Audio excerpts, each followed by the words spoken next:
Tu arrives sans poids. C'est la première chose que tu ressens. Pas une flottaison, mais une absence. Une légèreté creuse dans tes os, comme si tu étais une sculpture d'air qui venait tout juste d'apprendre la forme d'un corps. Tes pieds trouvent appui sur un chemin d'obsidienne polie, si sombre qu'il semble boire la lumière pâle et nacrée de cet endroit. Le sol ne vibre pas à ton atterrissage. Tu n'as fait aucun bruit. Tout autour de toi s'élève une forêt d'arbres blancs et sans feuilles. Leur écorce n'est pas de l'écorce, mais un réseau de fines lignes craquelées, comme de la porcelaine ancienne qui aurait été brisée et méticuleusement recollée. Le ciel au-dessus est un dôme haut et silencieux de verre de mer vert, sans soleil, sans lune, sans un seul nuage pour gâcher son teint parfait et douloureux. Il y a un son, mais il est lointain. Un carillon délicat et cristallin, ce n'est pas désagréable, c'est le son d'un millier de petites cloches, ou peut-être le vent se déplaçant à travers une caverne de stalactites de glace. C'est un son solitaire, mais magnifique. Tu le suis, tes pas sans poids t'emportant sur le chemin d'obsidienne, plus profondément dans la forêt de porcelaine.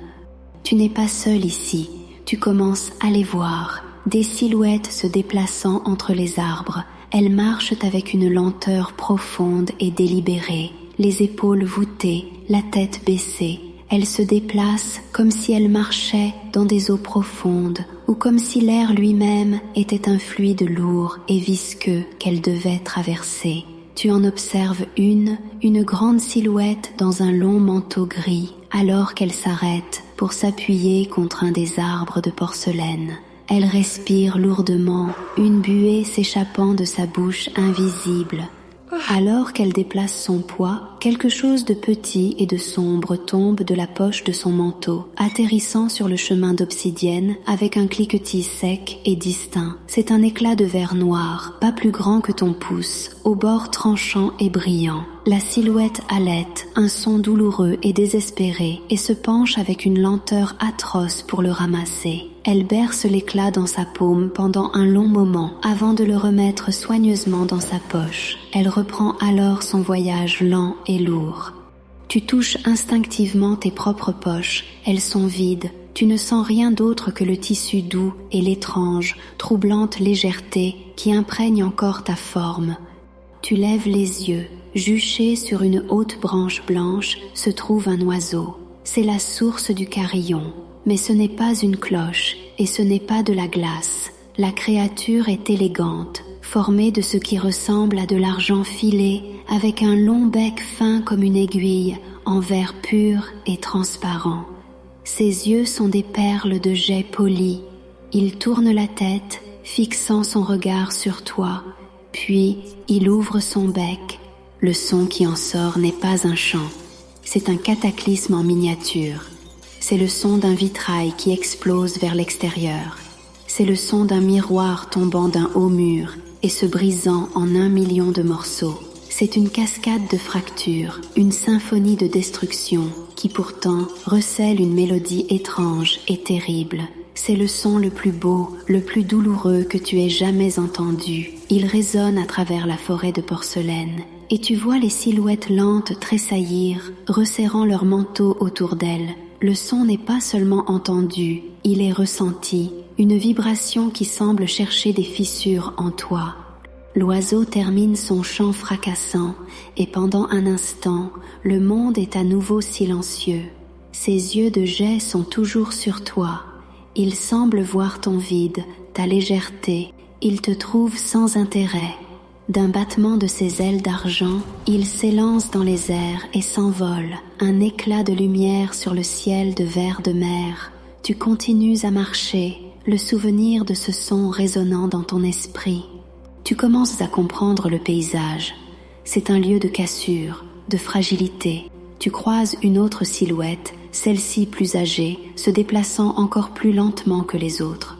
Son manteau n'est pas simplement lourd, il est rigide, constellé de dizaines, peut-être de centaines de ces sombres éclats de verre. Ils sont cousus dans le tissu, incrustés dans les manches, créant une sinistre armure scintillante de choses brisées. Chaque pas que fait cette silhouette est accompagné du faible cliquetis sec d'un éclat contre un autre.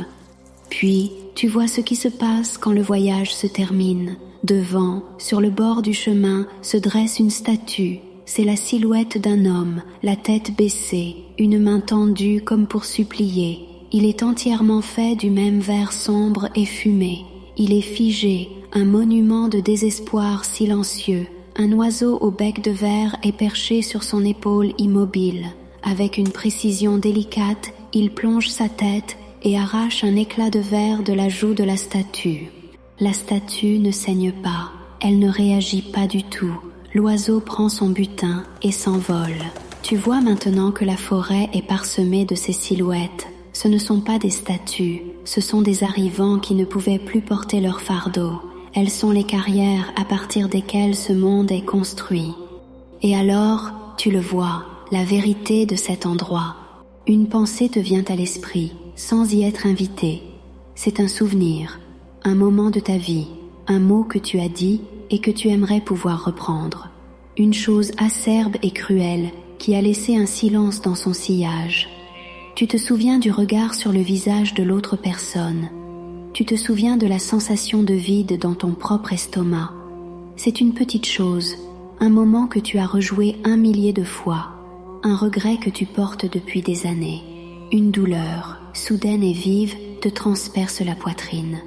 Ce n'est pas un souvenir de douleur, elle est réelle. C'est une sensation physique, coupante, comme si une aiguille avait été enfoncée entre tes côtes. Ton souffle se coupe. Tu portes instinctivement la main à l'endroit, appuyant contre ta chemise. Sous tes doigts, tu sens quelque chose de dur et de pointu. Tu tripotes les boutons de ton manteau, ton cœur commençant à battre à un nouveau rythme, paniqué. Tu plonges la main à l'intérieur. Tes doigts se referment sur un petit objet, froid au toucher. Tu le retires. Dans le creux de ta main se trouve un éclat de verre noir, identique à celui que tu as vu tomber de la poche de l'étranger. Il scintille dans la lumière vert pâle. Ses bords sont tranchants comme des rasoirs. Il est né de ton souvenir. C'est la forme de ton regret. Et avec son arrivée, le monde bascule. L'air n'est plus neutre. Il exerce une pression sur toi. La légèreté dans tes os a disparu, remplacée par une lourdeur dense et inconnue. Le chemin d'obsidienne semble tirer sur la plante de tes pieds. Tu fais un pas, et c'est un effort. Tu as un poids maintenant. Tu as un fardeau. Tu regardes les autres silhouettes se déplaçant à travers les arbres. Tu ne les vois plus comme des curiosités. Tu les vois comme des miroirs. Tu comprends la façon prudente et délibérée dont elles marchent. Tu comprends la courbure de leurs épaules. C'est la posture de quelqu'un qui essaie d'empêcher quelque chose de précieux de se briser, et en même temps, la posture de quelqu'un qui est en train d'être écrasé. Un autre souvenir fait surface, une porte que tu n'as pas ouverte, une main que tu n'as pas prise, un chemin que tu avais trop peur d'emprunter. Ce regret semble différent. Il n'est pas vif et cruel, mais lourd et sourd, un poids d'absence. Tu sens une douleur lancinante dans ta main gauche. Tu ouvres ta paume, un morceau de verre fumé, lisse et arrondi, y repose maintenant, comme un galet de rivière fait de chagrin. Il ne te coupe pas, mais son poids est immense. On dirait qu'il ancre ton bras au sol. Maintenant, tu peux vraiment les entendre. Les oiseaux, leur chant briseur de verre n'est plus lointain. Il est partout. Il vient des branches au-dessus de toi, des profondeurs de la forêt de porcelaine autour de toi. Et le son a changé. Avant, c'était une mélodie étrange, étrangère.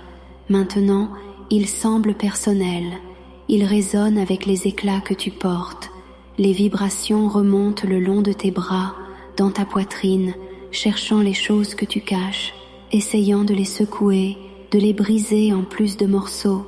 Tu n'es plus un observateur, tu es un participant. Le chant est pour toi. Tu avances en trébuchant, chaque pas étant un effort monumental.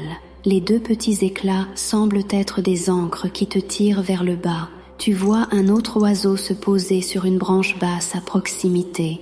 Il t'observe, ses yeux de jet ne clignant pas. Il te voit maintenant, il voit que tu n'es plus vide, tu as quelque chose qu'il veut. La panique commence à s'installer, tu dois t'en débarrasser.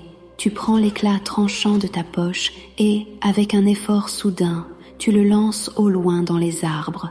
Il quitte ta main, mais ne fait aucun bruit en atterrissant, et le poids dans ta poitrine ne diminue pas. En fait, la douleur devient plus vive. Tu baisses les yeux vers ta main. Une fine ligne rouge apparaît sur ta paume, d'où perle une goutte de liquide qui n'est pas du sang, mais une substance argentée et lente, comme du mercure. Et dans ta poitrine, la douleur s'intensifie. Tu comprends, tu ne peux pas t'en défaire. Les jeter, c'est les nier, et cela ne fait que te couper plus profondément. Tu ralentis, tes pensées deviennent lentes, enrobées de la même viscosité lourde que l'air. D'autres souvenirs arrivent, plus vite maintenant. Chacun est un nouveau poids, une nouvelle acuité. Un éclat se forme derrière ton genou, rendant difficile le pliage de ta jambe. Un autre, petit et déchiqueté, apparaît juste sous la peau de ta gorge et chaque déglutition est une épreuve. Tu es réclamé par ton propre passé, tu deviens une carrière. Devant toi, tu vois un des arbres de porcelaine qui est plus grand que les autres. Dans ses plus hautes branches repose un nid énorme. Il n'est pas fait de brindilles et de boue. Il est entièrement tissé d'1 million d'éclats de verre sombre. C'est un vortex de regrets, une blessure massive et scintillante sur le ciel pâle. Les oiseaux volent vers lui et en repartent, une procession sans fin, chacun transportant un morceau de douleur fraîchement récolté pour l'ajouter à la construction. Le nid lui-même semble bourdonner et tu réalises la vérité. Le chant ne vient pas seulement des oiseaux, il émane des nids. Ce sont des amplificateurs, diffusant un cœur concentré de chaque regret qu'ils contiennent, une fréquence psychique conçue pour fracturer la détermination de tous ceux qui marchent en dessous, pour créer une réserve infinie de nouveaux matériaux. C'est un écosystème de chagrin auto-entretenu. Tu es piégé. Rester, c'est être décomposé et récolté. Se battre, c'est être découpé de l'intérieur. Il n'y a pas d'échappatoire. Tu t'appuies contre un arbre, la porcelaine fraîche contre ta joue, et tu sens tes propres membres se raidir, tes articulations commencer à se bloquer. Tu te transformes en verre. Puis, tu le vois. Une vieille femme, son visage un masque d'épuisement serein, marche lentement vers une branche basse où un oiseau seul attend patiemment. Elle ne se bat pas, elle ne lutte pas, elle tend simplement sa main noueuse. Dans sa paume repose un unique éclat de verre en forme de larme. Elle l'offre. L'oiseau s'approche en sautillant.